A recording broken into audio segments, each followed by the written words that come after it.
Halo kawan-kawan, selamat datang Wilujeng Sumping di channel Bima Perbawa dalam konten sewa seputar wayang. Selamat menyaksikan.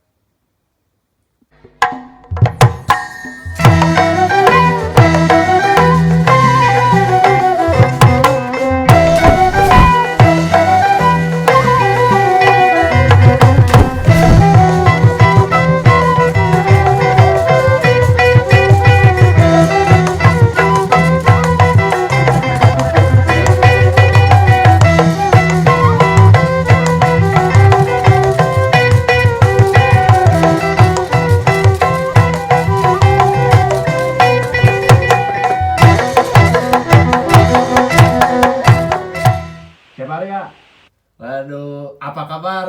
Alhamdulillah baik. Waduh, lawas tilawas. Iya, Asa jarang ketemu sekarang mah. Kegiatan apa aja sekarang? sedang menuju proses buat UKK tugas akhir sekolah. Iya, latihan mungkin ya. Dan proses Bagus. Luar biasa di SMK 10 Bandung tentunya ya. SMK 10 Wah, Bandung. luar biasa. Siapa aditnya? SMK 10 Bandung Iya, teh, waduh, luar biasa. Itu juga alma mater saya. Dan itu kayaknya kamu jurusan teknik ya? Iya, teknik. Teknik apa tuh? Teknik menabuh. Waduh, betul. Aduh, wah, cepat ya, aduh. Nah, ini jadi kalau saya melihat wayang teh, Heeh. saya ingat zaman dulu saya teh sering suka nonton wayang waktu kecil teh. Oh, nonton wayang. Nah, kirain saya kamu nonton anime. Ya, suka nonton wayang. Jadi Heeh. selama saya nonton wayang teh saya jadi belum tahu apa bagian-bagian wayang teh. Oh iya, siap. Kalau Cep ada pengen tahu, sebetulnya ada beberapa bagian di dalam organologi, khususnya wayang golek. Iya. Nah, gitu. Ini bukan wayang kulit, wayang golek ya, karena di Jawa Barat ataupun di Sunda itu identiknya dengan wayang golek. Golek, ya. Nah, ditinjau kalau dilihat kita dari organologi ataupun bagian anatomi tubuh wayang dibagi ke beberapa bagian.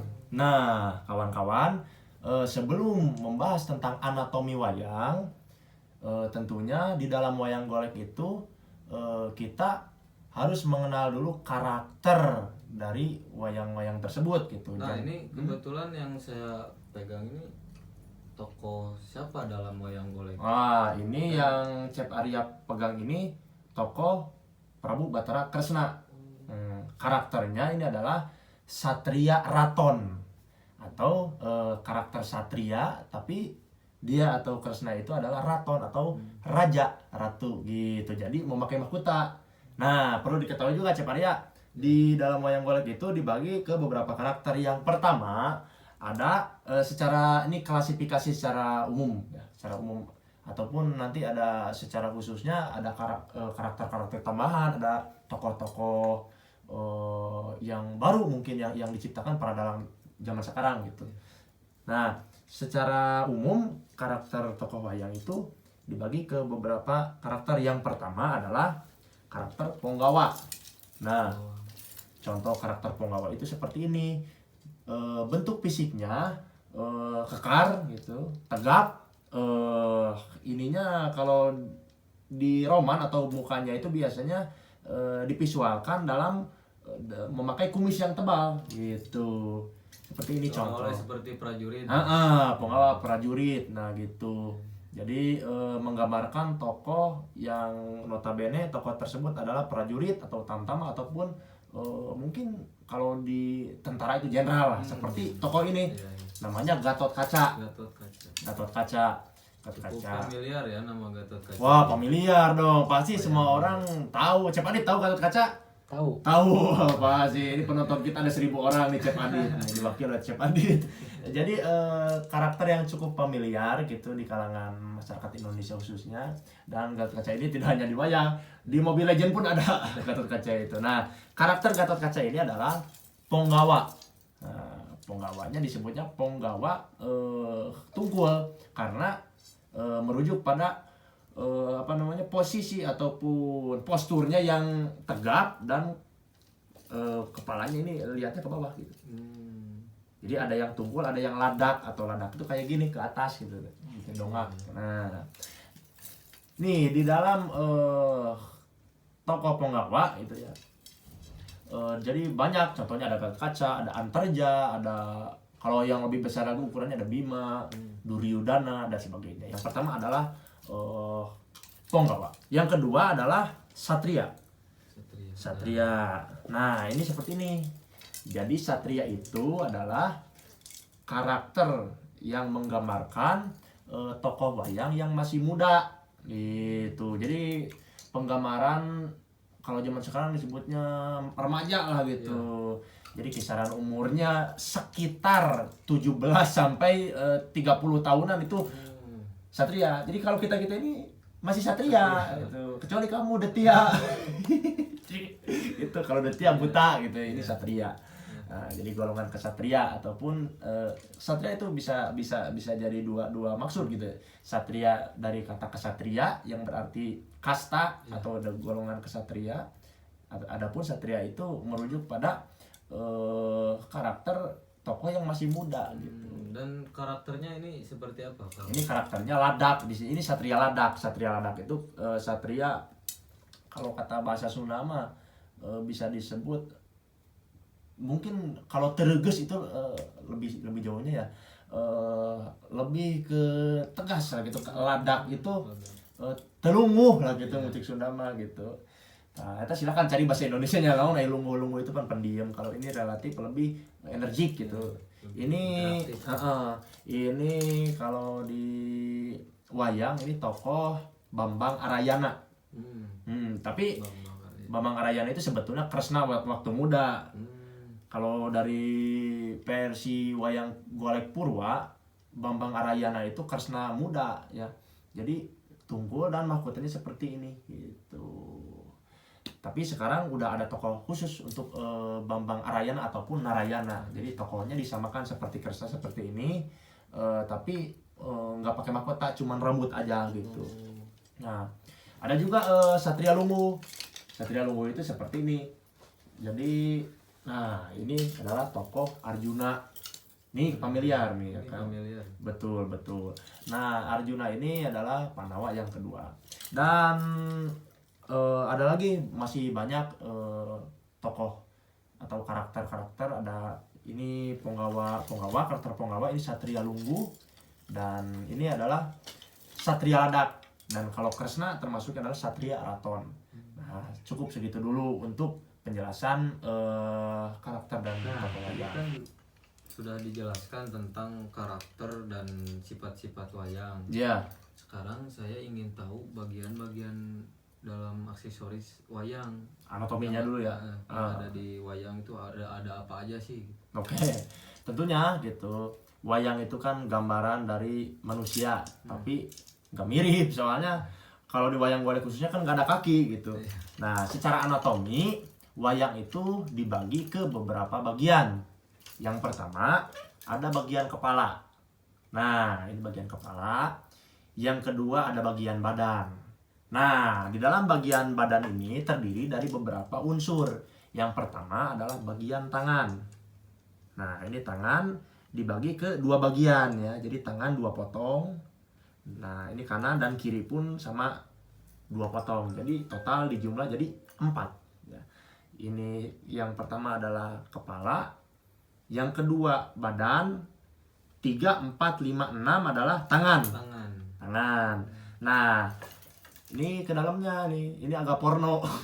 Nah, mungkin penonton kalau yang belum tahu gitu kenapa wayang bisa gerak, karena di dalamnya ada stick atau tongkat penggerak. Buat yang penasaran nih. Nih, ini di dalamnya wayang nih. Nah, ini disebutnya adalah campurit, atau ada yang menyebut sampurit, ataupun ada yang menyebut sogol. Karena dari kirata wayang golek, kalau Cep Arya belum tahu, kalau kata orang lemur gitu, orang kampung, saya pernah dengar wayang golek itu kirata atau dikira-kira nyata. Kiratanya itu dari golek atau sogol, diolek-olek. Artinya ini campurit. Sogol itu kalau kata orang desa disebutnya sogol, kalau kata istilah pedalangan disebutnya sampurit.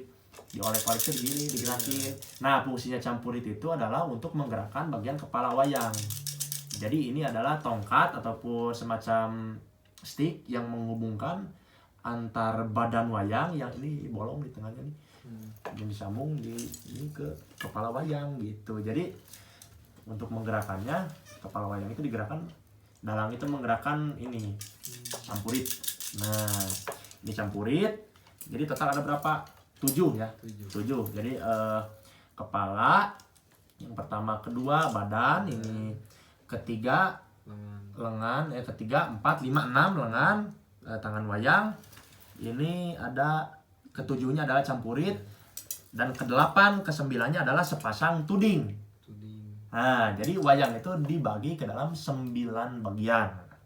Nah, ini yang bagian ke-8 dan 9-nya adalah tuding. Tuding adalah semacam stick.